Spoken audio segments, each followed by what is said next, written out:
a significant amount of snow has already begun to impact the United States, driven by an Alberta clipper that recently moved through the northern region.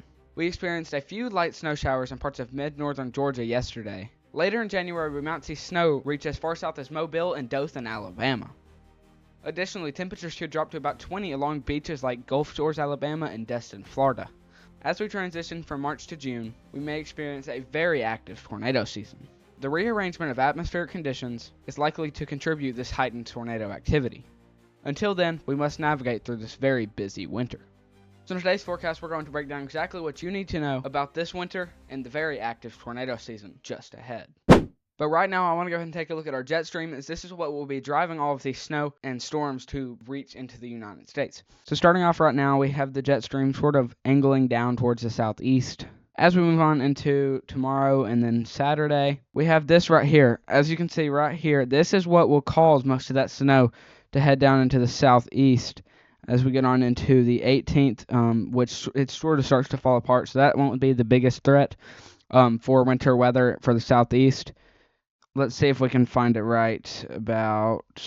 As we move on into the 24th and 25th, nothing too crazy continues to happen except for this massive amount of colder air to sort of move into the United States. But right here could bring some snow all across this region, some colder temperatures down here in the southeast, which we could see temperatures below freezing, even in parts of Florida as we move on into Thursday, January 29th. Now, if we go ahead and take a look at our total snowfall rates, which this means that all of this snow will not be falling at the same period of time.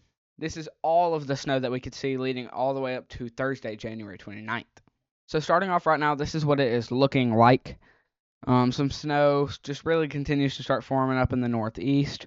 A lot of this will be driven by some lake effect snow around the Great Lakes, the UP of Michigan, areas like that.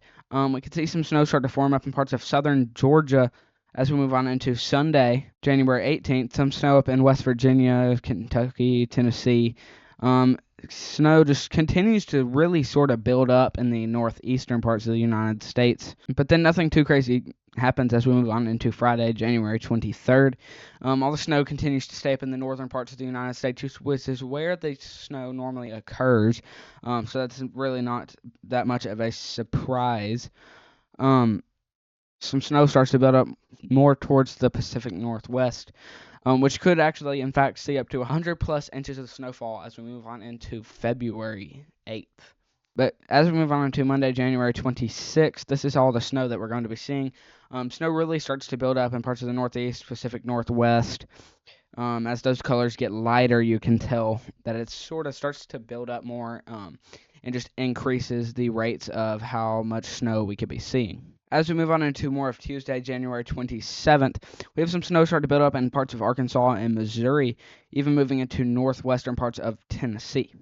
Which I want to go ahead and take a look at this, as we can see some snow up in northern parts of Mississippi as we move on into January 27th, around 12 p.m. Central Standard Time. And as we move on into Tuesday, Wednesday, and into parts of Thursday, we could be seeing some snow in parts of northwestern Alabama, northern Mississippi, and northern Georgia.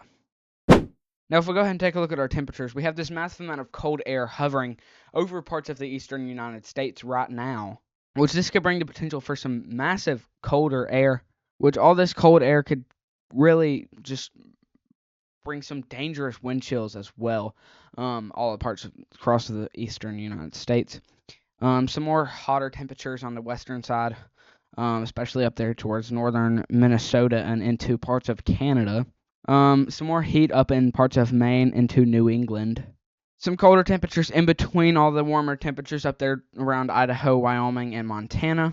Temperatures are decent in between parts of Texas into Louisiana, Arkansas, Missouri, all the way up to parts of Michigan. As we move on into later on Friday, temperatures start to come back down into parts of the Midwestern United States, which will just bring some scattered temperatures, especially in parts of the West Coast and into the Eastern and Central United States.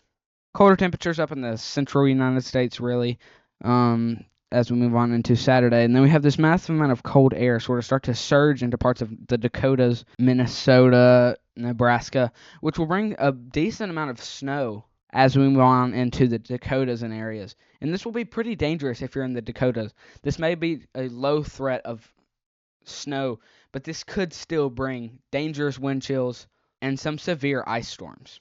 Some more heat starts to come more into the western United States while this colder air is sort of dipping southeast, and it starts to move off the eastern coast, but continues to sort of stay over more parts of the southeast, and the eastern United States gets a lot of colder air while the western side is getting a decent amount of warmer air. But as we move on into Tuesday and into Wednesday, temperatures really start to take over the western United States while colder temperatures are starting to take over the eastern United States. Around Toronto, Canada, we could be seeing temperatures below negative 30 degrees. So if you are in Toronto, Canada, as we move on into Wednesday, January 21st, make sure you are staying inside as conditions will be very dangerous no matter if you're driving or even if you're standing outside for longer than 10 minutes. However, that was all we had to talk about today. Tomorrow we will make a video going super in detailed onto this winter storm, as winter storms can be very hard to predict, especially from about 3 to 4 days out. You can click right here to subscribe to the channel that I go live on. I do go live during these severe weather events. You can click right here to subscribe to the channel that I go live on. I go live during severe weather, hurricanes, tsunamis, pretty much anything that has a major threat to the United States, or areas surrounding the United States. For example, the Jamaica hurricane. You can click right here to subscribe to the channel that I just post videos on, and you can click right here to watch my latest video. Like I said, I'll be making a video tomorrow. Sorry this video was rushed. Anyway, I'll see y'all next time. Thanks for watching. Peace.